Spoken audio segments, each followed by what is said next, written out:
पहिलो विषय बढी सैद्धान्तिक जस्तो लाग्यो मैले सुन्दाखेरि चाहिँ। नेपालका प्रशासनिक क्षेत्रका समस्या आधारित भन्दा पनि अन्तर्राष्ट्रिय रूपमा सुशासनका सन्दर्भमा कस्तो प्रकारका सिद्धान्तहरू अवलम्बन गरिन्छ भन्ने कुरामै केन्द्रित रह्यो र वास्तवमा त्यसले हाम्रो बाटो के हो भन्ने कुराको एउटा गाइडलाइन प्रदान गर्दछ भन्ने मलाई लाग्दछ। दोस्रो प्रस्तुति एक प्रकारले अब नेपालको सुशासनका क्षेत्रको समस्या अलिक त्यो प्रशासनिक क्षेत्रभन्दा बाहिरको अपेक्षा भएको हुनाले अलिक बढी व्यवहारिक ढङ्गले राजनीतिक पार्टीहरूको भूमिका र ट्रेड युनियनको भूमिकाका सन्दर्भका बारेमा समस्या आधारित प्रस्तुति भयो भन्ने लाग्छ मलाई। बाबुराम अधिकारीजीले स्वाभाविक रूपमा अब ती दुवैलाई कसरी सुधार गर्न सकिन्छ भन्ने विषयमा केही कुराहरू राख्नुभयो। म विषयमा खासै धेरै टिप्पणी गर्नुपर्छ भन्ने मलाई लाग्दैन।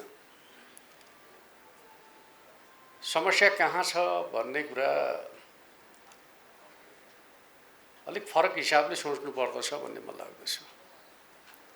म ती सैद्धान्तिक विषयहरूमा जान चाहन्न किनकि ती युनिभर्सल छन् जसको टिप्पणी गर्नुपर्ने आवश्यकता रहँदैन। तर ती चिजहरूको जग के हो त भन्दाखेरि हाम्रो समाजको मनोविज्ञान, समाजको एक प्रकारले सामाजिक बनोट, शक्ति सन्तुलन, राजनीतिक परिस्थिति, यी चिजहरू चाहिँ एक प्रकारले भन्दाखेरि सुशासनका सन्दर्भका बारेमा निर्णायक प्रभाव पार्ने तत्त्वहरू हुन्। ती चिजहरूमा सुधार भएन भने त्यसपछि ती सिद्धान्तका अपेक्षाहरू पुरा हुँदैनन्। पहिलो कुरा त हाम्रो मनोविज्ञान कस्तो छ भन्ने कुराका सन्दर्भका बारेमा हामी खास गरी दुईटा कोणबाट म चर्चा गर्नु उचित ठान्छु। पहिलो कुरा नेपालको आफ्नो सांस्कृतिक धरातल एक प्रकारले हाम्रो शक्तिको उपासनाको सांस्कृतिक धरातल हो। शक्तिको उपासनाबाट चाहिँ आफ्नो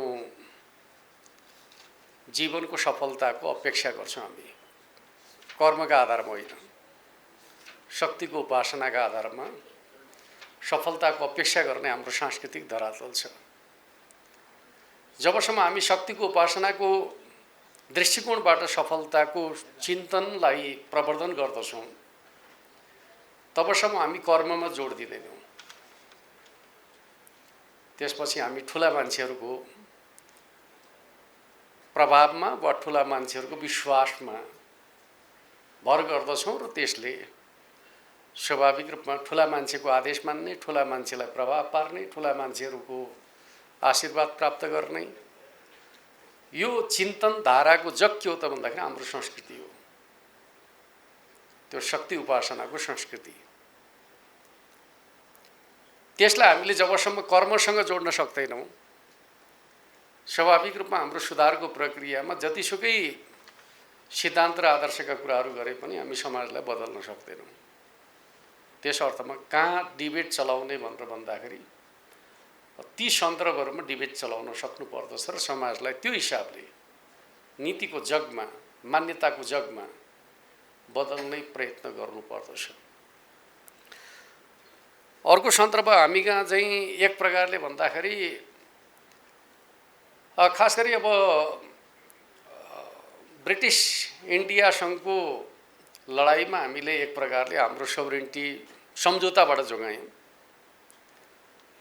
यद्यपि हामी गर्व गर्दछौँ हाम्रो मुलुक कहिले पनि पराधीन भएन, तर त्यो स्वाधीनताको रक्षाका लागि हामीले सम्झौताको नीति अख्तियार गऱ्यौँ र त्यो सम्झौताको नीति अन्तर्गत हामीले हाम्रा युवाहरूलाई ब्रिटिस सेनामा भर्ती गर्न खोज्यौँ र एक प्रकारले हाम्रो मुलुकमा लाउरे संस्कृतिको निर्माण भयो।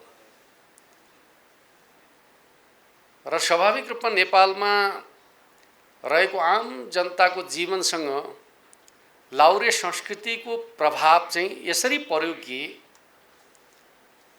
लाउरेहरूको सम्पन्नता वा उनीहरूको तडक भडक हाम्रो समाजको आकर्षणको विषय बन्यो।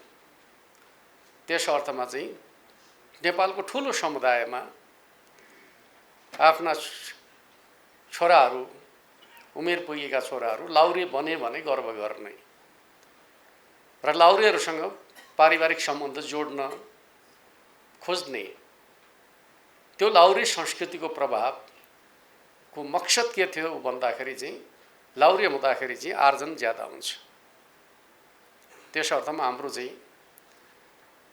हाम्रो श्रमलाई केमा प्रयोग गर्ने भनेर भन्दाखेरि हामी चाहिँ हाम्रो बहादुरितामा, एकातिर हाम्रो संस्कृति शक्तिको उपासनामा, हाम्रो कर्म के त भन्दाखेरि चाहिँ ज्यान फाल्ने कुरामा,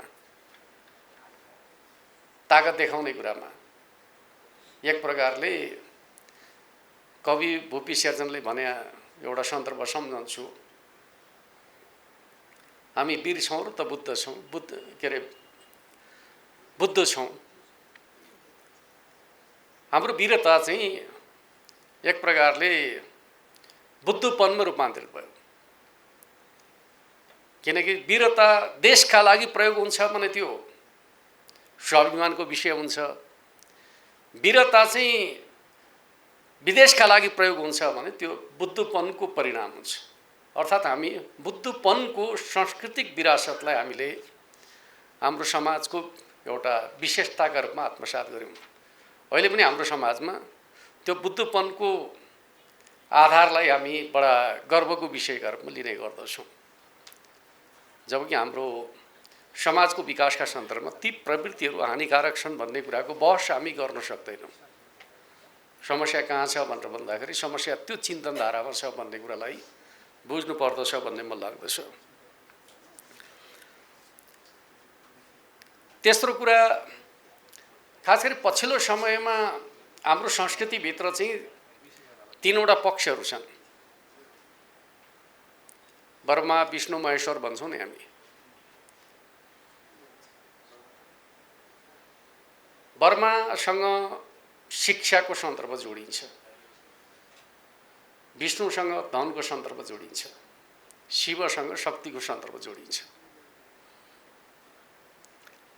पछिल्लो समय हाम्रो समाजमा चाहिँ नयाँ सांस्कृतिक धरातलको विकास हुँदाखेरि के भयो त भन्दाखेरि हाम्रो समाजमा विष्णुका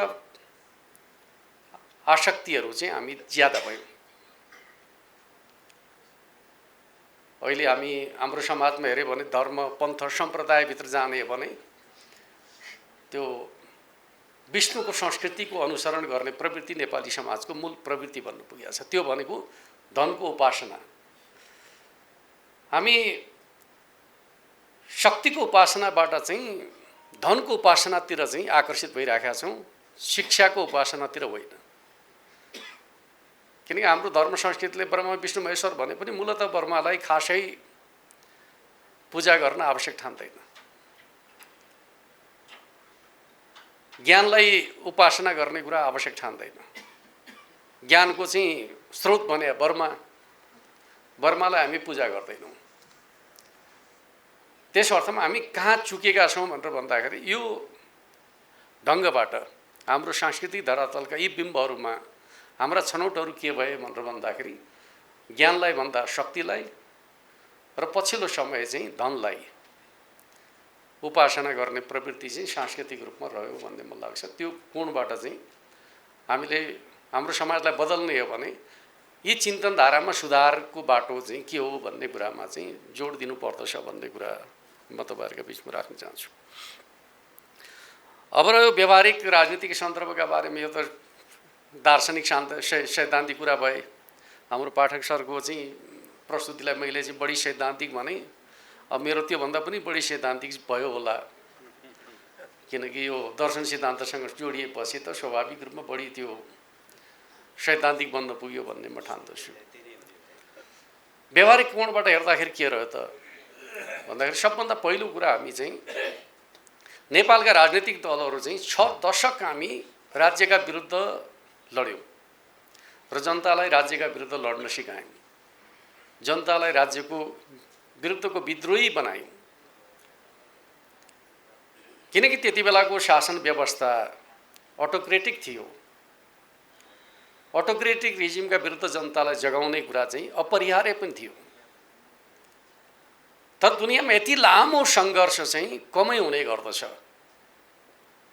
कहिले राणाशाहीका विरुद्धमा, कहिले निरङ्कुश पञ्चायती व्यवस्थाका विरुद्धमा, कहिले सामन्ती राजतन्त्रका विरुद्धमा गरेर हामीले 6 दशक जनतालाई राज्यका विरुद्ध परिचालित गऱ्यौँ।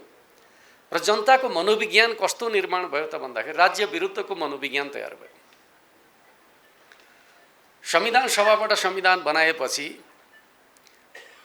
जनताले चुनेका प्रतिनिधिबाट बनेको संविधान पछि राज्य र जनताको सम्बन्ध जोड्न सक्नु पर्दथ्यो। हामीले जोड्न सकेका छैनौँ। त्यस अर्थमा अहिले पनि के देखिन्छ भने जसले सबभन्दा ज्यादा अराजक कुरा गर्दछ त्यो चाहिँ जनताका लागि प्रिय हुन्छ।